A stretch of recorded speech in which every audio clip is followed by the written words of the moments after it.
Herzlich willkommen zu einem neuen Video. Heute zeige ich euch noch ein Rezept für gefülltes Gemüse. Dieses Mal gefüllte Pilze mit Hackfleisch und Käse überbacken. Dafür als erstes eine große Zwiebel abziehen, anschließend fein hacken. Außerdem 2 Knoblauchzehen ebenfalls abziehen und fein hacken. Und wenn das erledigt ist, kümmern wir uns um die Pilze. Ich habe hier 12 wirklich große Champignons hergenommen. Als erstes mit den Fingern den Stiel herausbrechen. Alternativ könnt ihr die Pilze auch mit einem Messer aushöhlen und die Stiele danach kurz durchhacken. Wenn das erledigt ist, eine große Pfanne mit einem guten Schuss Öl erhitzen.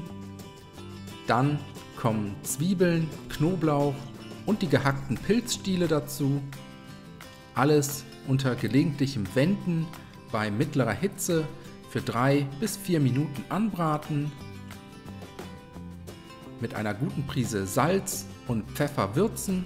Außerdem 200 ml Sahne dazu gießen. Alles einmal gut umrühren, zum Kochen bringen und dann vom Herd ziehen und kurz zur Seite stellen. Weiter geht's mit der Hackfleischfüllung. Dafür habe ich hier 400 Gramm Hackfleisch, halb Rind und halb Schwein in eine Schüssel gegeben. Jetzt je einen guten Esslöffel Ketchup und Senf dazugeben. Außerdem einen Teelöffel süßes Paprikapulver und eine gute Prise Salz sowie frisch gemahlenen Pfeffer.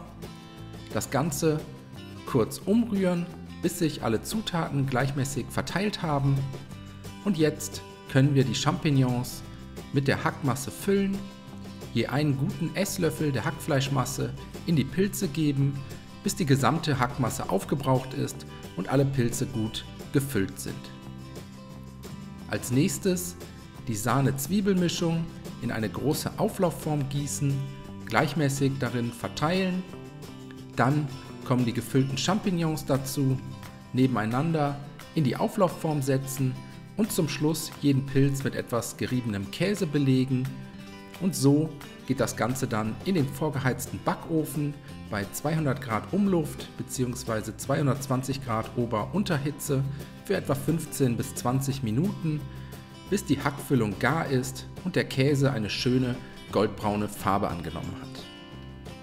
Die fertigen Pilze anschließend aus dem Ofen holen, für die Garnitur noch etwas gehackte Petersilie drüber streuen und dann auf Tellern anrichten und servieren. Als Beilage gibt es bei uns heute einfach etwas geröstetes Brot dazu.